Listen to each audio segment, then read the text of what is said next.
स्वागत है एक बार फिर से आप सभी का एक नई वीडियो में।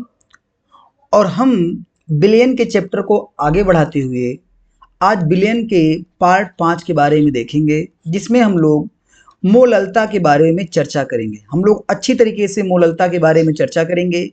तो प्यारे बच्चों, अगर आप इस चैनल पे नए हैं तो चैनल को सब्सक्राइब कर दीजिएगा और वीडियो को लाइक कर दीजिएगा, क्योंकि यहाँ पर आपको बोर्ड एग्जाम की पूरी तैयारी बिल्कुल फ्री में कराई जाती है। ठीक है, तो चलिए बिना किसी देरी के वीडियो को शुरू करते हैं। तो हमारा टॉपिक क्या है? मोललता, मोलल्टी। इसको हम दिखाते हैं स्मॉल एम से। अगर आपने अभी तक मोलरता नहीं देखा है तो उसको भी जाके देखिएगा, जो कि बहुत ही ज़्यादा इंपॉर्टेंट है एग्जाम के दृष्टिकोण से। ठीक है, तो अभी इसके पहले हमने बताया था कि जो कैपिटल एम होता है इसे हम प्यारे बच्चों क्या कहते हैं? मोलरता कहते हैं। और जो हमारा स्मॉल एम होता है उसे हम बोलते हैं मोललता। ठीक है, हल्का सा क्या होता है, डिफरेंस होता है मोलरता और मोललता में। तो चलिए उसको समझते हैं। मोललता की परिभाषा क्या होती है प्यारे बच्चों? कि विलायक के 1000 ग्राम यानी 1 किलोग्राम में घुले हुए विलेय के मोलों की संख्या विलेयन की मोललता कहलाती है, उसे मोललता कहते हैं। ठीक है, इसके पहले अगर आपने मोलरता देखा होगा, क्या देखा होगा प्यारे बच्चों? मोलरता देखा होगा। तो मोलरता में कह रहा था कि 1 लीटर विलेयन में क्या हो, मोल घुले हों, उसे हम क्या बोलते हैं? मोलरता बोलते हैं। लेकिन मोललता की बात करें तो वही हो जाता है 1 किलोग्राम विलायक में घुले हुए मोलों की संख्या को हम लोग क्या बोलते हैं? मोललता बोलते हैं। ठीक है, तो परिभाषा आपको याद हो गई होगी कि विलायक के 1 किलोग्राम में घुले हुए विलेय के मोलों की संख्या को विलेयन की क्या बोलते हैं? मोललता कहते हैं। ठीक है, इसका फार्मूला क्या होता है? मोललता बराबर होता है आपका विलेय के मोलों की संख्या बटे विलायक का द्रव्यमान किलोग्राम में। विलायक का द्रव्यमान किसमें रहेगा? किलोग्राम में रहेगा, क्योंकि परिभाषा में भी क्या कह रहा है? 1 किलोग्राम। ठीक है, और अगर हम इसके द्रव्यमान को ग्राम में लिखें तो हमको कितने से मल्टीपल करना पड़ेगा? 1000 से हमको गुणा करना पड़ेगा। हम 1000 से गुणा किस लिए कर रहे हैं? क्योंकि आपको पता होगा कि 1 किलोग्राम में प्यारे बच्चों 1000 ग्राम होता है। 1 किलोग्राम में आपका कितना ग्राम होता है? 1000 ग्राम होता है। इसीलिए अगर विलायक का द्रव्यमान ग्राम में है तो हमको 1000 से गुणा करना है क्वेश्चन लगाते समय, और अगर विलायक का द्रव्यमान किलोग्राम में है तो हम गुणा नहीं करेंगे। ठीक है, तो फार्मूला क्या हो गया? मोललता बराबर विलेय के मोलों की संख्या अपान विलायक का द्रव्यमान किलोग्राम में, और अगर ये ग्राम में है तो उसमें 1000 से हम क्या कर देंगे? गुणा कर देंगे। ठीक प्यारे बच्चों, आगे अभी इसके पहले हमने पढ़ा था मोलरता में भी कि विलेय के मोलों की संख्या के लिए क्या होता है? भार बटे क्या होता है प्यारे बच्चों? अणुभार होता है। क्या होता है? भार बटे क्या होता है आपका? अणुभार होता है। यानी n बराबर आपका होता है स्मॉल डब्लू बटे अणुभार मतलब यम। ठीक है, यहाँ पे हम क्या कर सकते हैं, क्योंकि स्मॉल यम का मतलब मोललता भी हो जाती है, इसलिए यहाँ पे हम क्या करेंगे? दोनों जगह क्या लिख देंगे? विलेय लिख देंगे। क्या लिख देंगे? विलेय लिख देंगे। ठीक है, इससे हमको कोई कंफ्यूजन देखने को नहीं मिलेगी। ठीक है, तो चलिए देखते हैं कैसे निकालेंगे इसका फार्मूला। आपको अभी पढ़े थे, आप इसके पहले पढ़े थे क्या? आपने ये पढ़ा था कि मोललता बराबर होता है विलेय की मोलों की संख्या बटे विलायक का द्रव्यमान किलोग्राम में। तो हम यहीं से इसको सूत्र का निगमन करते हैं। देखिए यहीं पर हम सूत्र का निगमन करते हैं। अगर हम मोललता को स्मॉल एम से दिखाएं तो आपका हो जाएगा विलेय की मोलों की संख्या मानी स्मॉल एम बटे विलायक का द्रव्यमान। तो विलायक के द्रव्यमान को हम कैपिटल डब्ल्यू से यहाँ पे दिखा रहे हैं। कैसे दिखा रहे हैं? कैपिटल डब्ल्यू से दिखा रहे हैं। नीचे हम लिख देते हैं विलायक। क्या लिख देते हैं प्यारे बच्चों? विलायक, ताकि हमको समझने में कोई दिक्कत ना रहे। ठीक है, तो हमारा स्मॉल एम बराबर हो गया स्मॉल एन अपान डब्ल्यू विलायक। मान डब्ल्यू का मतलब विलायक का द्रव्यमान। अब यहाँ पे आप क्या करेंगे? यन माने होता है मोलों की संख्या। तो मोलों की संख्या के लिए हमने भी आपको बताया था कि मोलों की संख्या के लिए फार्मूला क्या होता है? भार बटे अणुभार। ठीक है, तो भार किसका रहेगा? विलेय का रहेगा, और अणुभार किसका रहेगा? विलेय का रहेगा। चूंकि यहाँ पे 2 बार यम आ रहा था इसलिए हमने यहाँ पे नीचे क्या लिख दिया? विलेय लिख दिया। ठीक है, तो यहाँ पे अगर यन का हम मान रखेंगे तो हमारा क्या हो जाएगा? स्मॉल डब्लू विलेय, इसका मतलब विलेय का भार, अपान स्मॉल एम विलेय, इसका मतलब विलेय का अणुभार, और पूरे का बटा कैपिटल डब्लू विलायक, इसका मतलब विलायक का भार। किसका भार? विलायक का भार। इसको सॉल्व कर लेंगे प्यारे बच्चों, हमारा क्या आ जाएगा, हमारा आ जाएगा डब्लू, स्मॉल डब्लू विलेय अपान स्मॉल एम विलेय और गुणे कैपिटल डब्लू विलायक। ठीक है, अब आपको पता है अगर विलायक किलोग्राम में होगा, ये अभी किसमें था, ये आपका केजी में था, किलोग्राम में था, किलोग्राम में था, ये भी हमारा किसमें, किलोग्राम में। अगर यही चीज आपको ग्राम में दे रखी हो तो क्या फार्मूला हो जाएगा, स्मॉल एम बराबर डब्लू विलेय, इसका मतलब विलेय का भार, अपान स्मॉल एम विलेय, इसका मतलब विलेय का अणुभार, गुणे कैपिटल डब्लू विलायक मतलब विलायक का भार।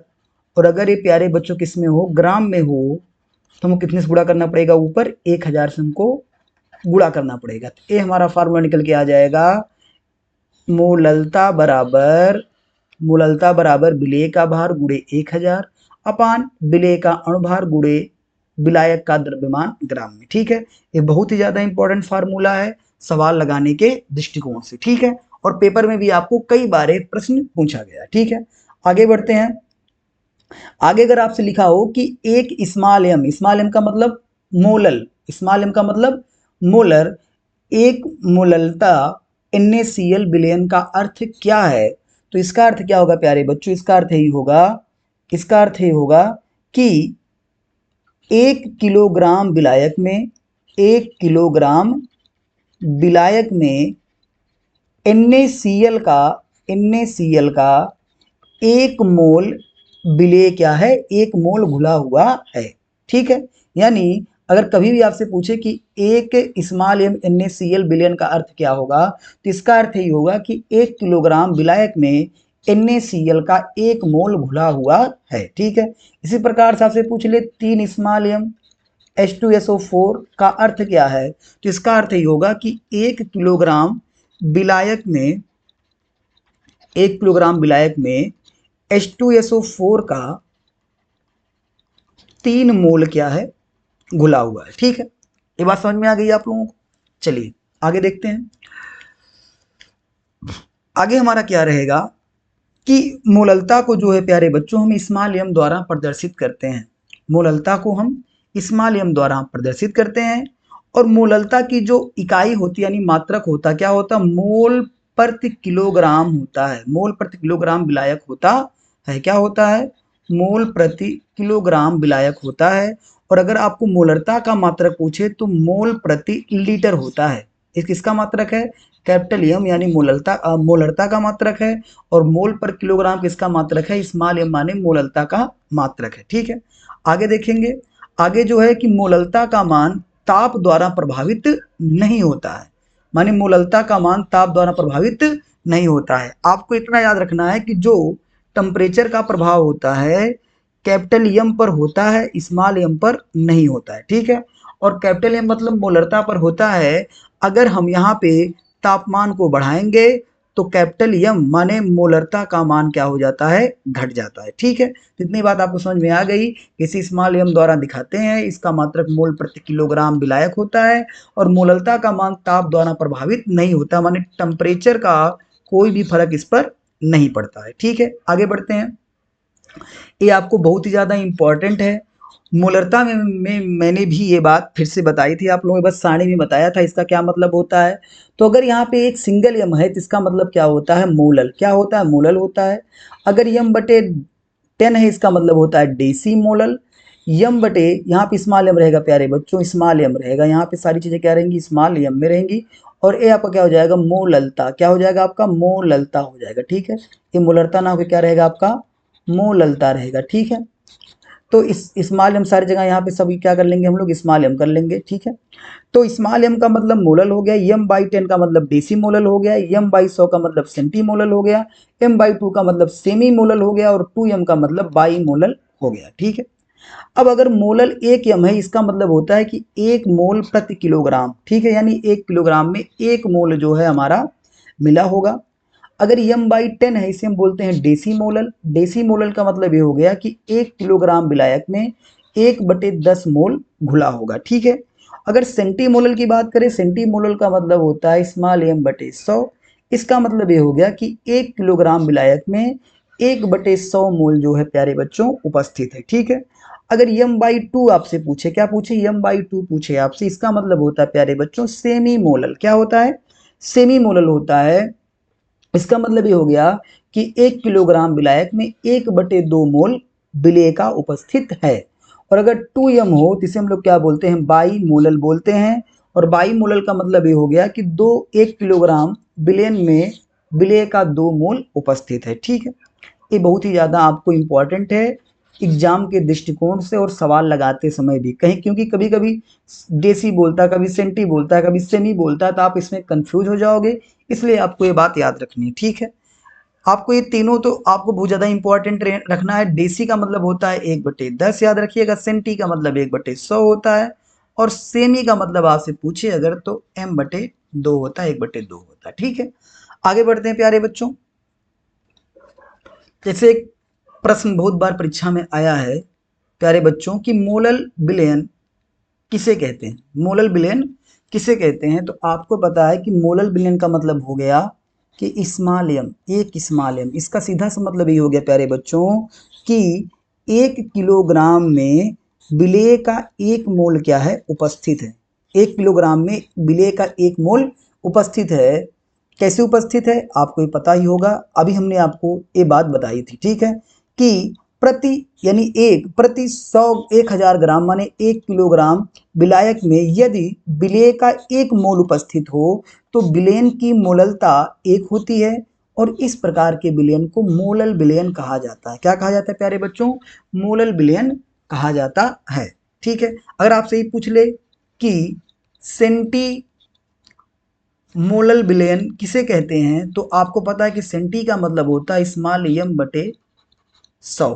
तो सीधा मतलब हो गया कि यदि 1 किलोग्राम विलायक में विलेय का 1/100 मोल उपस्थित हो तो इस प्रकार के विलयन को सेंटीमोलल कहते हैं।